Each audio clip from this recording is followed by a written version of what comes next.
Kapag ang edad mo ay 50 years old pataas, i-enjoy mo na ang buhay. Lalo na't kapag nakatapos na ang iyong anak.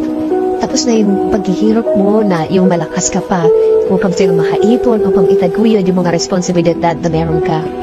Ngayong settled na sila, subukan mo naman na huwag ka nang pumasok sa kung ano-anong mga pag-i-invest, mga bagong project, dahil sandali na lang ang buhay. Lalo na sa Pilipinas, napaka-igsi ng buhay.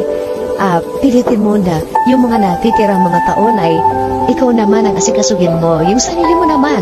Although, kailangan nandun ka pa rin sa iyong mga pamilya, sa mga anak mo. Kasi kaya na nila yan. Sila na mismo ang gagawa ng sarili nilang buhay. Hindi mo na sila kailangan problemahin pa dahil nagawa mo na ang lahat para sa kanila. Pilitin mong mag-travel, pilitin mong makakita ng mga bagong kaibigan na sisiguraduhin mo na magiging masaya ka. Mag-invest ka rin sa iyong kalusugan. At kung pwede pa, kung malimbawa single ka, kung kayong pa at gusto mo pa, mag-invest ka rin sa iyong emotion. Hindi mo alam kung hanggang kailan ang buhay natin. So yung matitira na yun, para sa iyo naman yun. Kasi ibinigay mo na ang lahat para sa mga mahal mo sa buhay. Karapatan mo rin kasing lumigaya.